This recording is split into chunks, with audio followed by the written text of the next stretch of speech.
Hello दोस्तों, कैसे हो आप सब। आशा करता हूँ बहुत ही बढ़िया होंगे और आपकी तैयारी बहुत ही अच्छी चल रही होगी, शानदार तरीके से चल रही होगी और जबरदस्त तरीके से चल रही होगी। और चलनी भी चाहिए। कहते हैं ना, आंखों में अरमान लिया, मंजिल को अपना मान लिया, मुश्किल क्या आसान क्या, अब ठान लिया तो ठान लिया। अब ठान लिया है कि अपने सपनों को पूरा करना है। अब ठान लिया है कि अपने माँ बाप के सपनों को पूरा करके मानेंगे। हेलो दोस्तों, मैं बच्चन पांडे आप सभी का हमारे चैनल राजस्थान स्टडी IQ जी के में स्वागत करता हूँ। मेरे प्यारे बच्चों, हम आपके लिए टॉपिक वाइज तरीके से क्वेश्चनों की क्या करवा रहे थे, प्रैक्टिस करवा रहे थे और उन क्वेश्चनों के साथ में उसके और पास की थ्योरी भी करवा रहे थे। ठीक है, तो हम क्या है, क्वेश्चनों के साथ में उसकी थ्योरी भी कंप्लीट करवा रहे हैं।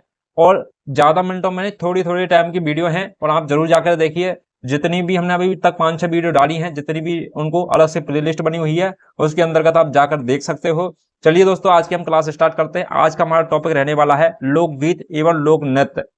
क्या रहने वाला, लोकगीत एवं लोक नृत्य टॉपिक रहने वाला है। तो इसके अंदर का तो बात करें तो पहला क्वेश्चन हो जाएगा अपन का, केसरिया बालम आवोनी पधारो हमारे देश को कौन से राग में प्रसिद्धि मिली है।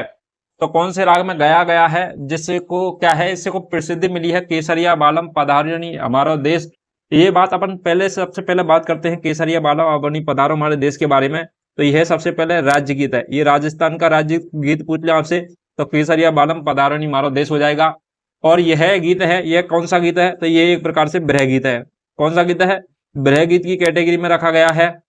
ठीक है, अपन बात करें ब्रह गीत, तो यह सर्वप्रथम किसके द्वारा गाया गया था, तो यह सर्वप्रथम गाया गया था मांगी बाई के द्वारा। किसके द्वारा गाया गया था, मांगी बाई के द्वारा गाया था। सर्वप्रथम पहली बार मांगी बाई के द्वारा गाया गया था।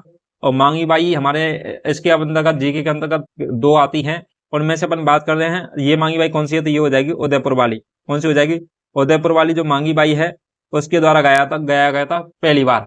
ठीक है, अपन बात करें सर्वाधिक बार किसके द्वारा गाया था, तो यह सर्वाधिक मतलब केसरिया बालन जो गीत है, यह सर्वाधिक बार किसके द्वारा गाया गया था, तो यह गाया गया था किसके द्वारा, अल्लाह जलाबाई के द्वारा। किसके द्वारा गाया गया था, अल्लाह जलाबाई के द्वारा गाया था।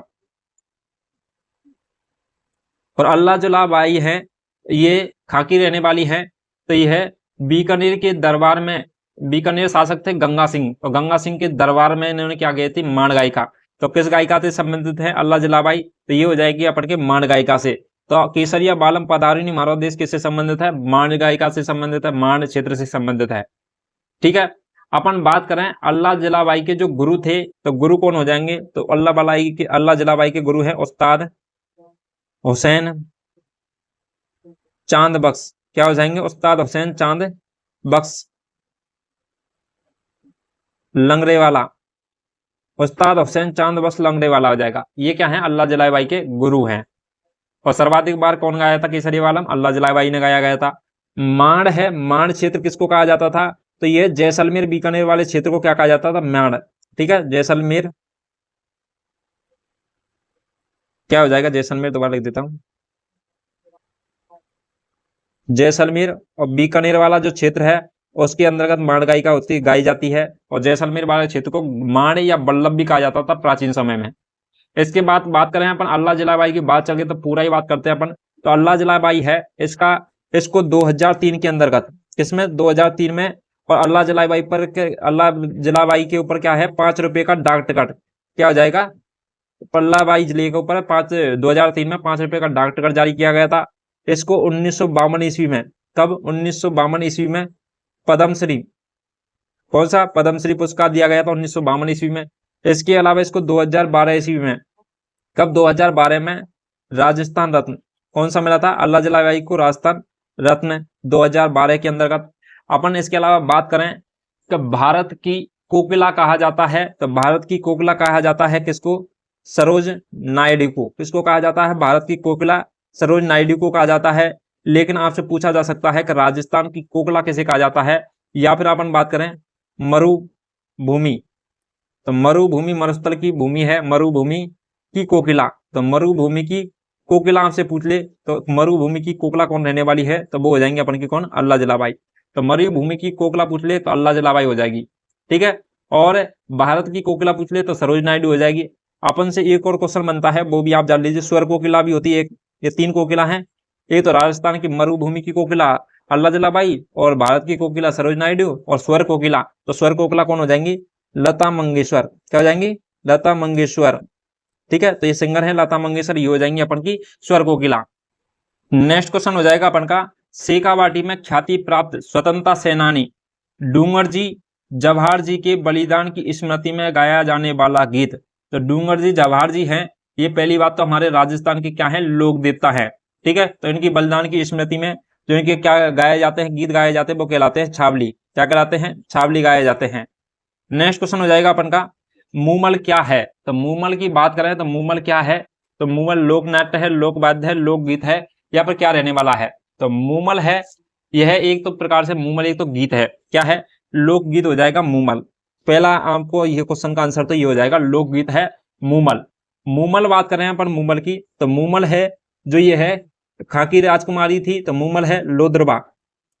लोद्रबा जैसलमेर की क्या है, राजकुमारी। तो मूमल लोद्रबा जैसलमेर की राजकुमारी थी। इसके अलावा नेक्स्ट बात करें अपन, तो इस जो मूमल गीत है इसके अंतर्गत क्या किया जाता है, मूमल गीत के अंतर्गत जो मूमल राजकुमारी थी उस मूमल के नक्शे लेकर के, क्या है, मूमल राजकुमारी के नक्शे लेकर के और सिक तक, मतलब एडी से लेकर चोटी तक बोलते ना, तो इसी प्रकार से, तो नक्शे लेकर के सिक तक सुंदरता का वर्णन किया जाता है। ठीक है, तो मूमल की सुंदरता का वर्णन किया जाता है किसके अंतर्गत, तो वो किया जाता है मूमल गीत के अंतर्गत। इसके अलावा अपन बात करें तो इसके प्रसिद्ध कलाकार कौन है, तो इसके कलाकार कौन हो जाएंगे प्रसिद्ध किसके, मूमल गीत के, तो वो हो जाएंगे अपन के कौन, दापू खां बारडली। क्या होते हैं, दापू खां बारडली। और दापू खां बारडली जब गाते थे तो उस टाइम में शर्त लगती थी कि कोई अगर व्यक्ति इसके गीत के बीच में से उड़ जाए तो वो जीता हुआ माना जाएगा, लेकिन इतना सुरीला गाते थे तो वो क्या है, शर्त हारी जाता था। ठीक है, तो दापू खां बारडली, और दापू खां बारडली इसके संग में वाद्य यंत्र बजाते थे एक, तो जैसे बोलते हैं कामच्चा, तो कामच्चा वाद्य यंत्र के साथ में गाया जाने वाला गीत है कौन सा, मूमल गीत। ठीक है, और यह जो मूमल गीत है इसके अंतर्गत लोद्रबा जैसलमेर की राजकुमारी मूमल, और अमरकोट जो पाकिस्तान में एक जगह पड़ती है अमरकोट, और अमरकोट पाकिस्तान के एक राजकुमार थे महेंद्र। ठीक है, तो महेंद्र और मूमल की प्रेम कहानियां हैं किसके अंतर्गत, मूमल के गीत के अंतर्गत। इसके अलावा अपन बात करें कि महेंद्र और मूमल की प्रेम कथा किसके द्वारा लिखी गई है, पुस्तक का नाम है महेंद्र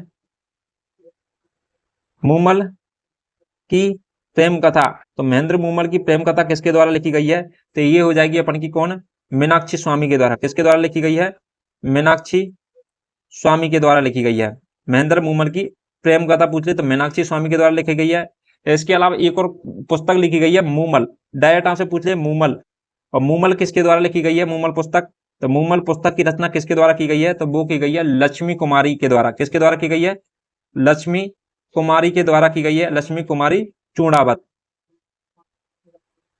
तो लक्ष्मी कुमारी चूड़ावत के द्वारा की गई है किसकी रचना, मूमल पुस्तक की रचना।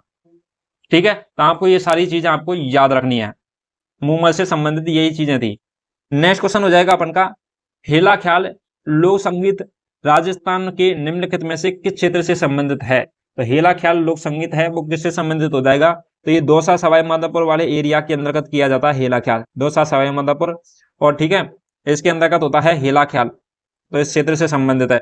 नेक्स्ट हो जाएगा अपन का, त्रिनेत्र जी गणेश जी का मंदिर भी कहाँ स्थित है, सवाई माधोपुर के अंतर्गत स्थित है त्रिनेत्र जी गणेश जी का मंदिर। नेक्स्ट क्वेश्चन हो जाएगा, अधोलिखित को सम्मिलित कीजिए, जो नीचे दिए गए हैं उनको सम्मिलित कीजिए। अपन पहली बात करें डागर घराना, तो डागर घराना से संबंध कौन रखता है, तो डागर घराना से संबंध रखते हैं बैरम खां। कौन रखते हैं, बैरम खां डागर घराना से संबंध रखते हैं। इसके अलावा अपन बात करें नेक्स्ट घराना हो जाएगा जयपुर घराना, और जयपुर घराना का संबंध है मनरंग से। कौन से हो जाएगा, मनरंग है वो कहाँ के हैं, जयपुर घराने से संबंध रखते हैं। इसके अलावा भूपत, कौन सा हो जाएगा, भूपत भी है, उसका भी जयपुर घराना से संबंध है।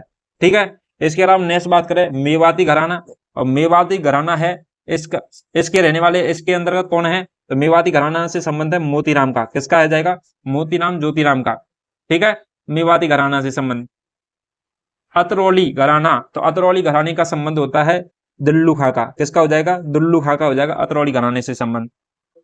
तो आपको याद रखना है, ए के संग में कौन लगा जाएगा, 2, और बे के संग में कौन हो जाएगा अपन के 3, और से के संग में कौन हो जाएगा अपन का फर्स्ट, और दे के संग में हो जाएगा 4। ठीक है, तो आपको 2, 3, 1 और 4, ठीक है, तो ऑप्शन नंबर ए हो जाएगा आपका राइट आंसर।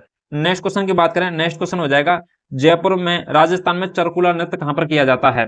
तो राजस्थान के चरकुला नृत्य कहाँ पर किया जाता है? तो अपन ये किया जाता है भरतपुर के अंतर्गत। कहाँ पर किया जाता है? भरतपुर के अंतर्गत। और चरकुला ये जो नृत्य है ये कहाँ से आया है? तो यूपी के अंतर्गत से आया है। यूपी का नृत्य है चरकुला, और यूपी के जस्ट बगल में लगता है भरतपुर, तो भरतपुर की में भी क्या मिलता है? चरकुला नृत्य देखने को मिलता है। भरतपुर के अंतर्गत एक और नृत्य किया जाता है बम नृत्य। ठीक है, बम नृत्य करते समय बम रसिया भी गाए जाते हैं, रसिया गीत गाया जाता है, ये भी भरतपुर का गीत है। ठीक है, इसके अंतर्गत चरकुला नृत्य के अंतर्गत क्या होता है? पहिया आता है ना, लकड़ी का पहिया आता है बैलगाड़ी का, तो उस बैलगाड़ी के पहिए को सर पर रखकर उसके किनारे पर क्या है? दीपक जलाए जाते हैं, और दीपक जला करके उस पर क्या किया जाता है? महिला के द्वारा नृत्य किया जाता है चरकुला नृत्य के अंतर्गत। नेक्स्ट क्वेश्चन हो जाएगा अपन का, तो गीदड़ नृत्य है वो किस स्थान से संबंधित है? तो गीदड़ नृत्य है वो किस स्थान से संबंधित हो जाएगा? तो गीदड़ नृत्य का संबंध हो जाएगा अपन का शेखावाटी से संबंधित। किससे हो जाएगा गीदड़ नृत्य का संबंध? शेखावाटी से संबंधित हो जाएगा। इसके अलावा आपसे पूछ ले कच्ची घोड़ी कौन सी हो जाए? कच्ची घोड़ी, और कच्ची घोड़ी है ये कहां पर किया जाता है? कच्ची घोड़ी नृत्य, तो ये भी अपन के शेखावाटी क्षेत्र के अंतर्गत किया जाता है। ठीक है, और इसके अलावा चंग ढप ये भी अपन के शेखावाटी क्षेत्र के अंतर्गत किए जाते हैं। अपन बात करें शेखावाटी के क्षेत्र के अंदर कौन कौन से गीत आते हैं वो आपको बता देता हूं मैं एक बार। तो पहला एक गीत हो जाएगा पाला। पाला क्या होता है? एक प्रकार की साड़ी होती है जो क्या है? दाम्पतिक प्रेम मतलब झाड़ी होती है पाला, और यह क्या है? जब आप फसल बोते ना उस समय गाए जाने वाला गीत है पाला, और दाम्पतिक प्रेम से संबंधित है। एक होता है बरबट्टा, तो बरबट्टा भी क्या है? ये भी एक क्या है? प्रेम दाम्पतिक गीत है। एक होता है लीलगर, तो लीलगर होता है, आपसे क्वेश्चन बन सकता है कि संयुक्त परिवार एवं परंपराओं को प्रदर्शित करने वाला गीत कौन सा हो जाएगा? लीलगर हो जाएगा। ठीक है, ओढ़नी का रंगने वाला गीत हो जाएगा लीलगर। एक होता है पीपली, वर्षा ऋतु में का जो ब्रह गीत है पीपली गीत गाया जाता है। एक होता है गोरबंद, तो गोरबंद है गले का आभूषण होता है ऊंट का, और इस गीत में पत्नी अपने पति को शुभकामना देते हुए गीत गाती है गोरबंद, और गोरबंद से संबंधित संबंध है ऊंट का, को याद रखना। आपको क्वेश्चन ये दे सकता है गिरवान, पिलान, मुर्रा और गोरबंद, तो गिलान, पिलान, मुर्रा, गोरबंद आपको लिख देता हूं। गिरवान, पिलान, मुर्रा, गोरबंद, तो गिरवान, पिलान, मुर्रा, गोरबंद है, यह है क्या है ये? तो इनका संबंध किससे हो जाएगा? तो ये है अपन के ऊंट के आभूषण, क्या हो जाएंगे? ऊंट के आभूषण रहने वाले हैं। नेक्स्ट क्वेश्चन हो जाएगा अपन का इसी प्रकार से एक और बनता है नख नेवता परचनी मूर्खा, तो वो हो जाएंगे घोड़ा के आभूषण। ठीक है, नेक्स्ट क्वेश्चन हो जाएगा अपन का कि निम्नलिखित में से कौन सी राजस्थान की लोक नाट्य या नृत्य शैली नहीं है? तो निम्नलिखित में से कौन सी राजस्थान की लोक नाट्य या नृत्य शैली नहीं है? तो पहली बात अपन बात करें स्वांग क्या है? ये एक प्रकार से नृत्य है। रम्मत भी क्या होता है? नृत्य होता है।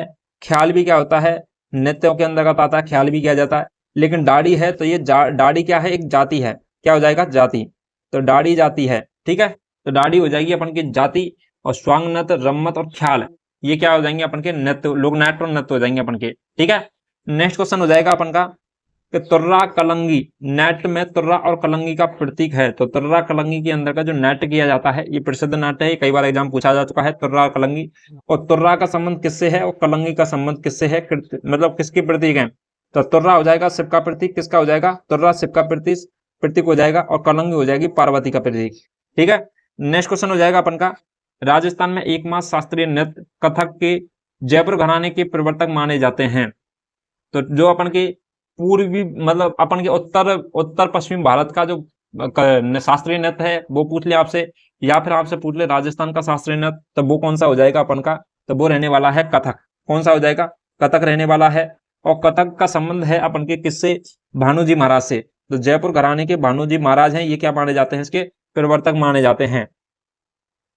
ठीक है, और अपन वर्तमान में कथक घराने का संबंध, कथक के शास्त्रीय नृत्य का संबंध किससे है? तो नवीनतम पूछ लिया आपसे, तो वो आ जाएगा अपन का लखनऊ से, लखनऊ से। ठीक है, और जयपुर का जो अपन के कथक नृत्य है इसका जो प्रसिद्ध वो है नृत्य किस कारण प्रसिद्ध है? तो ये थाटा शैली के कारण। थाटा शैली में क्या किया जाता है? कथक नृत्य किया जाता है, किसके? जयपुर घराने के द्वारा। ठीक है, थाटा शैली मतलब पाम जमीन पर रहते हमेशा नृत्य करते समय, तो थाटा शैली में किया जाता है। नेक्स्ट क्वेश्चन हो जाएगा अपन का राजस्थान में के निम्नलिखित में से किस शहर में होली के दौरान रम्मत का आयोजन किया जाता है? तो होली के दौरान रम्मत का आयोजन किस शहर के अंतर्गत किया जाता है? तो रम्मत का आयोजन किया जाता है बीकानेर शहर में। किसमें किया जाता है? बीकानेर जिले के अंतर्गत किया जाता है। होली के दौरान रम्मत का आयोजन। ठीक है, नेक्स्ट क्वेश्चन हो जाएगा अपन का करौली। करौली की बात करें तो केला देवी का मेला बढ़ता है करौली के अंतर्गत। लांगुरिया गीत गाया जाता है केला देवी चित्रकूट पर्वत पर। और लांगुरिया लांगुरिया गीत गाया जाता है करौली के अंतर्गत। इसके अलावा अपन बात करें उत्खात भूमि, डांग की रानी भी कहते हैं, इसे क्या कहते हैं, डांग की रानी भी कहा जाता है, किसको, करौली को कहा जाता है। नेक्स्ट हो जाएगा अपन का कौन सा, जोधपुर। तो जोधपुर के अंतर्गत अपन बात करें तो नीला शहर कहा जाता है किसको, जोधपुर को। ठीक है, इसके अलावा सबसे जो कम वर्षा होती है राजस्थान के अंतर्गत वो होती है अपन के जैसलमेर के अंतर्गत। नेक्स्ट क्वेश्चन हो जाएगा अपन का, तो वो हो जाएगा चार वेद जो राजस्थान में प्रचलित लोक गायन शैली है वो कहाँ की है। तो चार वेद लोक गायन शैली है ये हो जाएगी अपन के टोंक की, जब बीसल पर बांध बना हुआ है टोंक के अंतर्गत। तो चार वेद शैली है ये हो जाएगी अपन के टोंक के अंतर्गत की। नेक्स्ट क्वेश्चन हो जाएगा, नेक्स्ट हो जाएगा अपन का राजस्थान की मरु कोकिला उपनाम से प्रसिद्ध माण गायिका है। तो माण गायिका है, तो मरु कोकिला के नाम से प्रसिद्ध कौन है, तो वो हो जाएगी अल्लाह जलाबाई। और अल्लाह जलाबाई कहाँ की रहने वाली है, तो वो हो जाएगी बीकानेर की। ठीक है, तो अल्लाह वलाई जलाबाई का संबंध किससे हो जाएगा, बीकानेर से हो जाएगा। तो अपन बात करें मरु कोकिला, अभी हमने पहले ही बता दिया था आपको। इसके अलावा माण गायिका के बारे में और चीजें बात करते हैं आपसे। तो माण गायिका प्रमुख माण गायिका कौन कौन हुई है अभी तक, तो सबसे पहले हुई है एक तो मांगी बाई। कौन हुई है, मांगी बाई। और यह मांगी बाई पहली माण गायिका है जो कहाँ की रहने वाली थी, उदयपुर की। कहाँ की रहने वाली है, उदयपुर जिले की रहने वाली है। सेकंड नंबर पर बात करें जमीसा बेगम, कौन सा हो जाएगी, जमीसा बानो। तो जमीसा बानो है, इसका संबंध किससे हो जाएगा, तो जमीसा बानो का भी संबंध किससे, माण गायिका से। और ये कहाँ की रहने वाली है, तो ये जोधपुर की रहने वाली है। कहाँ की रहने वाली है, जोधपुर की रहने वाली है। नेक्स्ट हो जाएगा अपन का कौन सा, बन्नो बेगम। कौन सा हो जाएगा, बन्नो बेगम। और बन्नो बेगम का संबंध किस जिले से हो जाएगा, तो ये हो जाएगा अपन का जयपुर से। किससे हो जाएगा, जयपुर से संबंध है बन्नो बेगम का। नेक्स्ट हो जाएगा अपन का कौन सा, गबरीबाई। कौन हो जाएगा, गबरीबाई। और गबरीबाई का संबंध किससे है, तो गबरीबाई का संबंध हो जाएगा अपन का पाली से। कहां से हो जाएगा, पाली से हो जाएगा गबरीबाई का संबंध। इसके अलावा गबरीबाई के अलावा एक और आप नाम सुनोगे, गबरी देवी। कौन सुनोगे, गबरी। एक तो गबरीबाई है, पाली से संबंधित ये भी माण गायिका है। एक होती है गबरी देवी। और इसके अलावा एक अल्लाह जलाबाई। कौन हो जाएगा, अल्लाह जलाबाई। ठीक है, केसरिया बालम सर्वाधिक बार गाया गया था अल्लाह जलाबाई के द्वारा। तो गबरीबाई और अल्लाह जलाबाई इन दोनों का संबंध किससे जिले से हो जाएगा, तो इन दोनों का संबंध हो जाएगा अपन का बीकानेर से। किससे हो जाएगा, बीकानेर जिले से संबंध हो जाएगा। ठीक है, ये सारी चीजें आपको समझ में आ चुकी होंगी। नेक्स्ट बात करें, नेक्स्ट हो जाएगा अपन का क्वेश्चन, वो हो जाएगा हरजस क्या है। तो हरजस क्या हो जाएगा, तो हरजस एक प्रकार से क्या, कौन सा गीत है, तो हरजस एक मर्सिया गीत है। कौन सा हो जाएगा, हरजस एक प्रकार से कौन सा गीत है, ये हो जाएगा मर्सिया गीत। तो हरजस एक मर्सिया गीत है। नेक्स्ट बात करें अपन, हरजस तो भक्ति गीत है, भक्ति भी गीत है, और एक हरजस मर्सिया गीत भी है। तो ये अपन यहाँ पर हरजस दे रखा है, ये हो जाएगा भक्ति गीत। कौन सा हो जाएगा, भक्ति गीत हो जाएगा। लेकिन अपन हरजस की बात करें तो एक शेखा वाटिका अपन को मर्सिया गीत नहीं दे रखा है, इसलिए भक्ति गीत के साथ में जाना है। ठीक है, अपन बात करें शेखा वाटिका मर्सिया। मर्सिया यानी होता है मृत्यु के समय गाए जाने वाले गीत, तो मृत्यु के गीत है। ठीक है, तो शेखा वाटिका मर्सिया गीत कहा जाता है किसको, हरजस को। तो हरजस क्या है, शेखा वाटिका मर्सिया गीत है। मर्सिया गीतों की बात करें तो शेखा वाटिका मर्सिया गीत हो जाएगा हरजस। आपसे पूछ ले हाड़ौती, हाड़ौती क्षेत्र का जो क्या है मर्सिया गीत है, मृत्यु पर गाए जाने गीत है, वो हो जाएगा आडुलो। क्या हो जाएगा, आडुलो। इसके अलावा हम बात करें बागड़, तो बागड़ का जो मर्सिया गीत हो जाएगा, तो बागड़ का मर्सिया गीत कौन सा रहने वाला है, वो हो जाएगा रानो। कौन सा रहने वाला है, रानो बागड़ का मर्सिया गीत है। ठीक है, तो ये तीन मर्सिया गीत आपको ये याद रखने हैं। इसके अलावा नेक्स्ट क्वेश्चन हो जाएगा अपन का, राजस्थान में रासलीला का प्रधान केंद्र है। तो राजस्थान में रासलीला का प्रधान केंद्र है, तो कौन सा हो जाएगा रासलीला का प्रधान केंद्र। ठीक है, तो आप बताइए कौन सा हो जाएगा इसका रासलीला का प्रधान केंद्र। कालबेलिया नृत्य राजस्थान के किस जिले से है, तो कालबेलिया नृत्य का संबंध राजस्थान के किस जिले से हो जाएगा, तो कालबेलिया नृत्य का संबंध है जैसलमेर जिले से। किससे हो जाएगा, जैसलमेर जिले से हो जाएगा। अपन अब बात करते हैं कालबेलिया नृत्य के बारे में है। तो कालबेलिया जो नृत्य है ये सपेरा और सपेरन के प्रेम की कथा पर आधारित है। तो कालबेलिया नृत्य किससे संबंधित है, तो वो हो जाएगा अपन के सपेरा और सपेरन। तो सपेरा सपेरन की प्रेम कथा पर आधारित है, प्रेम कथा पर आधारित है। ठीक है। इसके अलावा बात करें वाद्य यंत्र, आपसे पूछ ले कौन सा हो जाएगा वाद्य यंत्र, तो इसके अंतर्गत नृत्य करते समय वाद्य यंत्र बजाया जाता है, तो वो बजाया जाता है पुंगी। कौन सा हो जाता है? पुंगी वाद्य यंत्र। और पुंगी वाद्य यंत्र आता है जैसे अपन सांप पकड़ते हैं ना बीन वाला, तो वो पुंगी, या फिर इसे एक और बोलते हैं बेल, पुंगी या बेल बोलते हैं। और जो अपन का जो कालबेलिया नृत्य है, और कालबेलिया नृत्य को एक अन्य नाम से भी जाना जाता है, जिसे बोलते हैं अपन इंग्लिश में भी बोलते हैं स्नेक चार्मर और डांस। आपको जैसे ही ये क्वेश्चन में दिखेगा स्नेक चार्मर डांस, तो आप क्या कंफ्यूज हो जाते हैं कि क्या चीज है, तो इसलिए पहले बता रहे हैं। तो इसे स्नेक चार्मर डांस भी कहते हैं। क्या कहते हैं? कहते हैं। तो इसे स्नेक चार्मर डांस भी कहते हैं। और इसके अलावा वर्तमान में यह गीत पर आधारित है। वर्तमान में क्या है, जो कालबेलिया नृत्य है इसमें क्या है, गाने बजाए जाते हैं, और गाने बजाकर इस पर क्या किया जाता है, डांस किया जाता है कालबेलिया पर। ठीक है। इसके अलावा अपन बात करें नृत्य में, नृत्य करते समय इसमें काले रंग की, क्या है, काले रंग की वेशभूषा पहनी जाती है। कालबेलिया नृत्य करते समय क्या पहनी जाती है? काले रंग की वेशभूषा। तो वेशभूषा पहनते हैं, तो काले रंग की क्या पहनते हैं? वेशभूषा पहनते हैं। और अनिवार्य है ये काले रंग की वेशभूषा पहनना किसके अंतर्गत? कालबेलिया नृत्य करते समय। इसके अलावा नेक्स्ट बात करें अपन, तो इस नृत्य का जो प्रशिक्षण केंद्र है, आपसे पूछ ले कालबेलिया नृत्य के प्रशिक्षण केंद्र कहां पर है, तो वो हो जाएगा अपन के हाथीगाम। क्या हो जाएगा? हाथीगाम। और हाथीगाम पड़ता है अपन के आमेर के अंतर्गत। कहां पड़ता है? हाथीगाम आमेर में। तो हाथीगाम आमेर में स्थित है कौन सा संरक्षण केंद्र, तो वो हो जाएगा नृत्य का प्रशिक्षण केंद्र है हाथीगाम आमेर में, कालबेलिया नृत्य का प्रशिक्षण केंद्र पूछ लिया आपसे। तो इसके अलावा नेक्स्ट पूछा जा सकता है आपसे कि कालबेलिया नृत्य की जो प्रसिद्ध नृत्यांगना कौन है, तो नृत्यांगना कौन हो जाएगी? कलाकार आपसे पूछ ले, कलाकार। तो कलाकार कौन हो जाएगी इसकी? तो कलाकार हो जाएगी, वो हो जाएगी गुलाबो सपूरा सपेरा। कौन हो जाएगी? गुलाबो सपेरा हो जाएगी अपन की कौन सी प्रसिद्ध नृत्यांगना, किसकी? कालबेलिया नृत्य की, गुलाबो सपेरा। और अपन बात करें गुलाबो सपेरा ये कहाँ की रहने वाली हैं, तो गुलाबो सपेरा का जो रहने का निवास स्थान है वो हो जाएगा कोठड़ा। और कोठड़ा कहाँ पड़ता है, तो कोठड़ा पड़ता है अपन के अजमेर के अंतर्गत। कहाँ पड़ता है? अजमेर के अंतर्गत। तो अजमेर जिले की रहने वाली थी कौन? गुलाबो सपेरा। और गुलाबो सपेरा को क्या है 2016 के अंतर्गत, क्या है 2016 के अंतर्गत गुलाबो सपेरा को पद्मश्री मिला था। क्या मिला था? पद्मश्री मिला था 2016 के अंतर्गत गुलाबो सपेरा को। इसके अलावा नेक्स्ट एक और चीज आपसे पूछी जा सकती है कि गुलाबो सपेरा है वो ब्रज कलित मुकबूलियत विद्या में निपुण थी। ब्रज कलित और मुकबूलियत विद्या में क्या थी? निपुण थी। कौन? गुलाबो सपेरा। तो आपको यह भी याद रखना है। इसके अलावा जो इंपॉर्टेंट एक और चीज है आपको इससे गुलाबो सपेरा से संबंधित, नेक्स्ट अपन बात करें इसकी, तो इसके अंतर्गत अपन देखेंगे, तो वो बात करते हैं किस चीज के बारे में कि गुलाबो जो सपेरा है, यह गुलाबो सपेरा या फिर अपन कालबेलिया जो नृत्य है, इसको राजस्थान में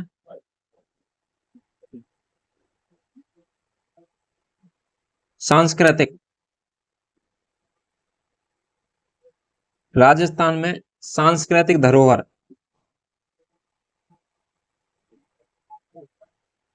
के संरक्षण हेतु, तो राजस्थान में सांस्कृतिक धरोहरों के संरक्षण हेतु किसमें? यूनेस्को,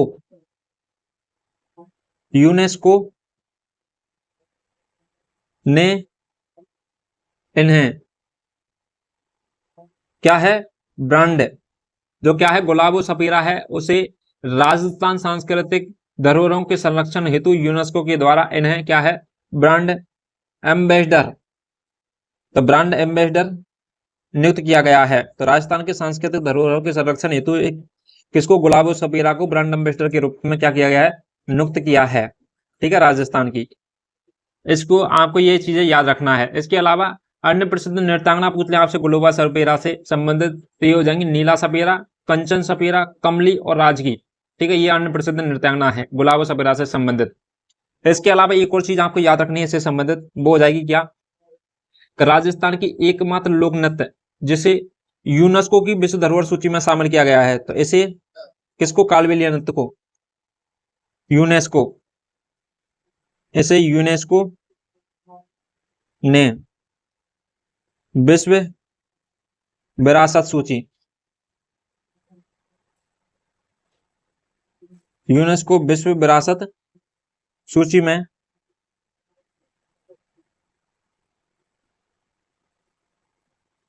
शामिल किया गया है। तो इसे यूनेस्को विश्व धरोहर विश्व विरासत सूची में शामिल किया गया है। ठीक है, किसको किया गया है? तो वो किया गया अपन के कालबेलिया नृत्य को। ठीक है, तो कालबेलिया नृत्य को विश्व विरासत सूची में शामिल किया गया है। और कालबेलिया नृत्य की जो प्रसिद्ध नेता है ना, गुलाबो सपीरा को क्या बनाया गया है? ब्रांड एम्बेसडर बनाया गया है। आपको ये सारी चीजें याद रखनी है। ठीक है, अपन के इसके अलावा नेक्स्ट बात करें तो नेक्स्ट अपन को नेक्स्ट क्वेश्चन की बात करें, नेक्स्ट क्वेश्चन हो जाएगा अपन का कौन सा? हेला ख्याल दंगल राजस्थान के किस जिले में प्रसिद्ध है? तो हेला ख्याल दंगल है वो राजस्थान के किस जिले के अंतर्गत प्रसिद्ध है? तो वो हो जाएगा किसके अंदर? दौसा के अंतर्गत हो जाएगा। किसके अंतर्गत हो जाएगा? दौसा के अंतर्गत हो जाएगा। नेक्स्ट क्वेश्चन हो जाएगा अपन का, निम्नलिखित में से कौन सा लोक नृत्य होली पर नहीं किया जाता है? तो कौन सा लोक नृत्य है होली पर नहीं किया जाता है? गैर नृत्य होली पर किया जाता है। नेजा एक खेल है, ये भी होली पर किया जाता है। चंगवाद यंत्र के साथ में चंग नृत्य भी होली पर किया जाता है। लेकिन पनिहारी है, ये पानी भरने जाते समय किया जाने वाला गीत है। और ठीक है, तो पनिहारी ये अपन के होली पर नहीं किया जाता है। नेक्स्ट हो जाएगा अपन का, मेवाड़ में अरावली क्षेत्र की भील जाति का लोक नाट्य कौन सा है? तो भील जाति का लोक नाट्य पूछ ले आपसे, तो लोक नाट्य कौन सा है? तो वो हो जाएगा गबरी। तो भील जाति का कौन सा हो जाएगा? गबरी हो जाएगा।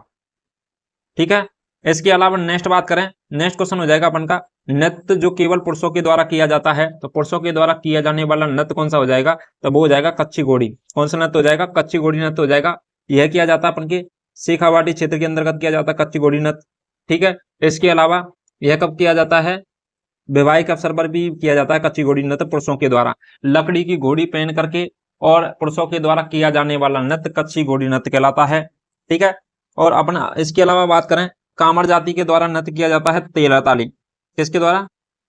कामड़। तो कामड़ जाति के लोगों के द्वारा किया जाने वाला नृत्य है कौन सा? तेरह ताली।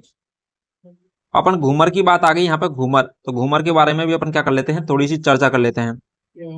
तो घूमर घूमर नृत्य की बात करें तो इससे पहले घूमर नृत्य है, इसको उपनाम दिए गए हैं। तो इसे नृत्यों का क्या कहा जाता है? सिरमौर कहा जाता है। किसका? घूमर नृत्य को नृत्यों का सिरमौर किसे कहा गया है? आपसे क्वेश्चन पूछा जा सकता है। तो नृत्यों का सिरमौर कहा गया है घूमर नृत्य को। इसके अलावा आपसे पूछा जा सकता है नृत्यों की आत्मा, नृत्यों की आत्मा पूछ ले आपसे, हृदय पूछ ले, फेफड़े पूछ ले, आंतड़ी पूछ ले, आंख, नाक, गला, मुंडा, फूफड़ा, कुछ भी पूछ ले है तो आपको किसके साथ में जाना है? तो वो हो जाएगा अपन का कौन सा? तो वो हो जाएगा अपन का घूमर नृत्य। ठीक है, तो घूमर नृत्य को क्या कहा? नृत्यों का सिरमौर, नृत्यों का हृदयात्मा कहा गया है। इसे रजवाड़ी नृत्य भी कहा जाता है। कौन सा कहा जाता है? रजवाड़ी नृत्य भी कहा जाता है। किसको?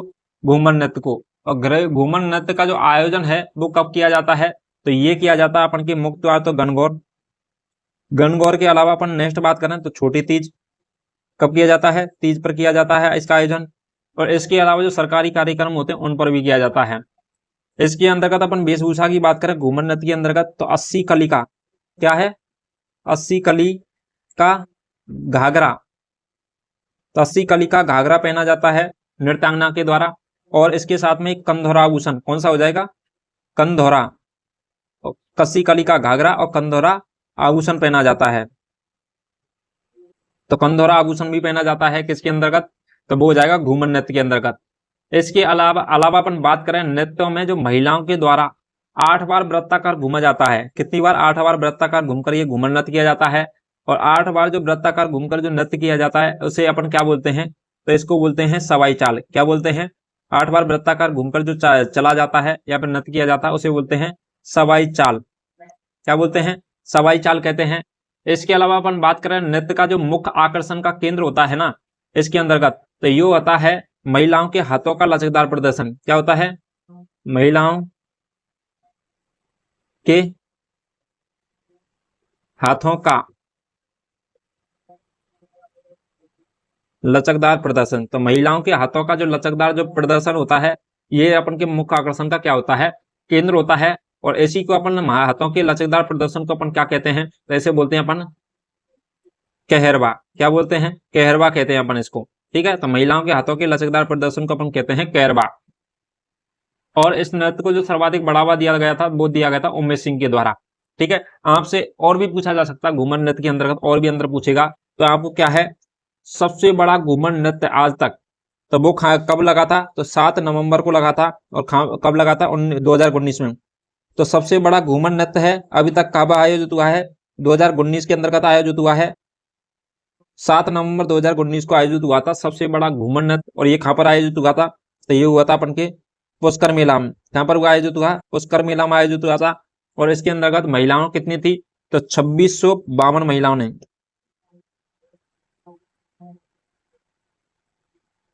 के द्वारा, तो 2652 महिलाओं के द्वारा एक साथ में नृत्य किया गया था। कौन सा? घूमर नृत्य। इसके अलावा एक और क्वेश्चन आपसे पूछा जा सकता है, तो वो क्या पूछा जा सकता है कि गणगौर अकादमी, घूमर गणगौर अकादमी की स्थापना कब हुई थी? क्या पूछा जा सकता है? घूमर गणगौर अकादमी। तो घूमर गणगौर जो अकादमी है और इसकी स्थापना अपन की कब हुई थी? तो 1986 में हुई थी। और ये कहां पर की गई थी घूमर गणगौर अकादमी की? ये की गई थी जयपुर के अंतर्गत। 1986 में जयपुर के अंतर्गत की गई थी घूमर गणगौर अकादमी की स्थापना। ठीक है। और इसका जो स्थापना की गई थी किस लिए की गई थी? ताकि घूमर जो नृत्य है उसको संरक्षण दिया जा सके। ठीक है। तो आपको ये घूमर से संबंधित ये सारी चीजें आपको याद रखनी है। इसके अलावा हमने बता ही दिया कि 13 ताली नृत्य है, ये अपन के कांवड़ पंथ की महिलाओं के द्वारा किया जाता है। कौन सा नृत्य? 13 ताली नृत्य। और 13 ताली नृत्य के बारे में और बात करें अपन, तो 13 ताली के बारे में आप सुनिए कि इसका जो 13 ताली जो नृत्य है ना, इसका उद्गम आपसे पूछ ले, 13 ताली नृत्य का उद्गम। तो 13 ताली नृत्य का उद्गम 13 ताली। तो 13 ताली नृत्य की अपन बात कर रहे हैं। तो 13 ताली जो नृत्य है इसका उद्गम आपसे पूछ ले, उद्गम। तो उद्गम आपसे पूछ ले 13 ताली नृत्य का, तो ये हो जाएगा अपन के पादरला गांव पाली में। क्या हो जाएगा? पादरला गांव पाली से माना जाता है 13 ताली नृत्य का क्या? उद्गम। पादरला गांव पाली से। और वर्तमान में यह प्रसिद्ध कहाँ का है? तो ये हो जाएगा अपन के रोनीचा जैसलमेर का। कहाँ का हो जाएगा? रोनीचा जैसलमेर का। इसके अलावा डीडवाना नागौर। तो डीडवाना नागौर पर प्लाज में क्या बन चुके हैं? नागौर के अंतर्गत पड़ता था डीडवाना पहले, अभी डीडवाना क्या बन गया है? नया जिला बन चुका है, तो डीडवाना के अंतर्गत भी। ठीक है। और रोनीचा जैसलमेर, तो ये यहाँ का क्या है? वर्तमान में प्रसिद्ध था। और यह की शुरुआत है पादरला पाली से मानी जाती है। और यह किस लोक देवताओं की आराधना में किया जाता है? तो ये किया जाता है किस लोक देवता की आराधना में? तो वो हो जाएंगे अपन के लोक देवता। तो ये लोक देवता कौन से जहां पर 13 ताली नृत्य किया जाता है? तो वो हो जाएंगे रामदेव जी। रामदेव जी। ठीक है। तो रामदेव जी हो जाएगा। इसके अलावा हिंगलाज माता हो जाएगी। कौन सी हो जाएगी? हिंगलाज। रामदेव जी, हिंगलाज माता। ठीक है। इनके द्वारा किया जाता है कौन सा? 13 ताली नृत्य। इनकी मतलब इनकी आराधना में किया जाता है 13 ताली नृत्य, रामदेव जी हिंगलाज माता की आराधना में। अपन बात करें 13 ताली नृत्य है, इसमें 13 और ताली। ठीक है। तो 13 अपन को लगना है 13, तो इसके अंतर्गत क्या है? 13 मंजीरे। तो 13 मंजीरों का इस्तेमाल किया जाता है इस नृत्य को करते समय। और 13 मंजीरे किस प्रकार करते हैं कि 9 मंजीरे हैं वो दाहिने पार पर बांधे जाते हैं और 4 मंजीरे हाथों में। तो इस प्रकार से 13 मंजीरों का इस्तेमाल किया जाता है। इसके अंतर्गत वाद्य यंत्र आपसे पूछ ले, तो वाद्य यंत्र कौन सा बजाया जाता है 13 ताली नृत्य करते समय? तो वाद्य यंत्र बजाया जाता है वो हो जाएगा अपन का तंदूरा। कौन सा हो जाएगा? तंदूरा। तंदूरा को अपन तानपुरा भी कहते हैं। कौन सा कहते हैं? तंदूरा को तानपुरा भी कहते हैं। तो तंदूरा वाद्य यंत्र या तानपुरा वाद्य यंत्र या फिर इसे बोलते हैं चौतारा। क्या हो जाएगा? चौतारा वाद्य यंत्र का इस्तेमाल किया जाता है किस नृत्य के अंतर्गत? तो 13 ताली नृत्य के अंतर्गत। और कांवड़ पंथ की महिला द्वारा जमीन पर बैठकर घरेलू कार्यों का प्रदर्शन करते हुए यह कार्य किया जाता है, मतलब नृत्य किया जाता है। ठीक है। अपन बात करें नृत्य का जो मुख्य जो अपन नृत्य के दौरान जो मुख्य केंद्र है इसका आकर्षण का केंद्र, वो क्या होता है? तो वो होता है अपन के तलवार। मुंह से, मतलब मुंह से तलवार पकड़ना। तो मुंह से तलवार पकड़ना, मुंह से क्या करना? इसको कटार पकड़ उठाना। मुंह से क्या करना? कटार उठाना और कटार पकड़ना। ये कार्य कैसे हैं? मुंह से। तो तलवार उठाना मुंह से और कटार उठाना ये मुंह से। ठीक है। तो ये अपन क्या है? कलाओं का प्रदर्शन किया जाता है 13 ताली नृत्य के अंतर्गत। तो आपको याद रखना है। नेक्स्ट बात करते हैं अब इस क्वेश्चन की। तो निम्नलिखित में से कौन सा नृत्य है जो भील जाति द्वारा होली पर किया जाता है? तो भील जाति के द्वारा होली पर कौन सा नृत्य किया जाता है इनमें से? तो वो कौन सा हो जाएगा? आपसे ये क्वेश्चन पूछा गया है। तो भील जाति के द्वारा कौन सा नृत्य किया जाता है इनमें से? तो वो कौन सा रहने वाला है? तो वो हो जाएगा अपन का कौन सा? गैर नृत्य। कौन सा हो जाएगा? गैर नृत्य। गैर नृत्य का संबंध है भील से। किससे हो जाएगा? भील से। गैर गबरी नेजा वो वाले क्षेत्र है, इनका हो जाएगा भील से। गैर गबरी नेजा इनका भील से संबंधित है। नेजा का भी किससे हो जाएगा? भील से हो जाएगा। लेकिन अपन बात करें बालर मादर लूर खुर, ये हो जाएंगे अपन गरासियां से संबंधित। ग्रासिया से। ग्रासिया से संबंधित कौन कौन से हो जाएंगे? बालर, मादर, लूरपुर हैं, ये नृत्य किससे हो जाएंगे? ग्रासिया से संबंधित हो जाएंगे। इसके अलावा बात करें डांडिया, तो डांडिया किस कहाँ पर किया जाता है? तो डांडिया किया जाता है मारवाड़ के अंतर्गत। ये कहाँ से आया है? डांडिया मारवाड़ के अंतर्गत किया जाता है। और ये कहाँ से आया है? तो ये आया अपन के गुजरात के अंतर्गत से डांडिया नृत्य।